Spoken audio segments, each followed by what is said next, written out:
Queria fazer uma pergunta em relação ao discurso do presidente Lula na semana que vem nas Nações Unidas, abrindo, né, a Assembleia Geral da ONU. Nós, com essa situação em Brasília, soube até que o ministro Toffoli foi hospitalizado pela fumaça. Essa semana eu falava com o Paulo aqui no Mundial Telenotícias da condição dramática da umidade relativa baixa em Brasília, mas o fato é que o presidente Lula vai no momento em que o Brasil está sendo olhado pelo planeta inteiro, mas, e de uma forma até incrível, ninguém se manifesta contra o governo Lula, mas diz que são eventos extremos. Será que agora, eu faço essa pergunta ao senador, São Pedro no Brasil foi para a extrema-direita? Porque agora, segundo o PT, o problema não é mais do governo Bolsonaro e sim das mudanças extremas climáticas.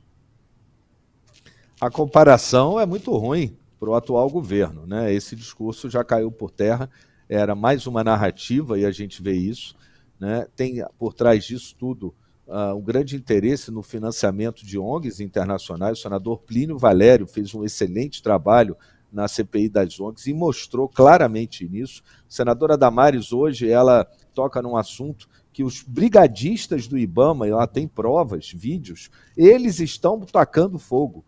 Então, o que eu posso dizer é que o governo atual, além de ter perdido a narrativa, ele perdeu completamente o controle da situação climática, ou dos incêndios, melhor dizendo, principalmente na região amazônica. Não era uma questão ideológica de direita ou de esquerda, não era o presidente Bolsonaro, né? A questão é muito maior e a gente vê que esse governo, que tem uma ministra, Marina Silva, que é uma pessoa que tem a sua vida ligada, inclusive à questão ambiental, né, é só mais um embuste, porque, na verdade, o que se esperava era uma reação do governo completamente diferente, a ponto do judiciário, mais uma vez, estar se metendo numa questão legislativa do orçamento, né, e determinando gastos pelo governo, ou seja, impondo ao governo gastos, né, além do orçamento, do arcabouço fiscal, questão que deveria, que é, na verdade, privativa do Congresso Nacional.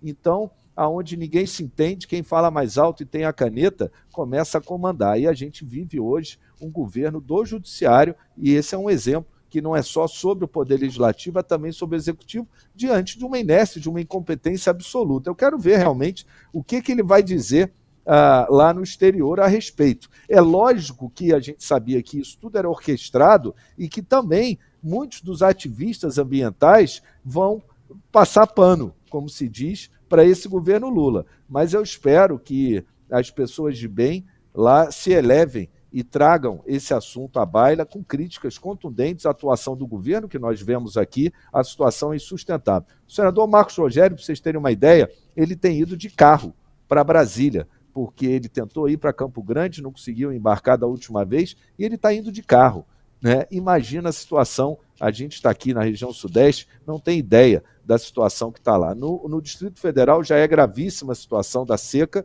né?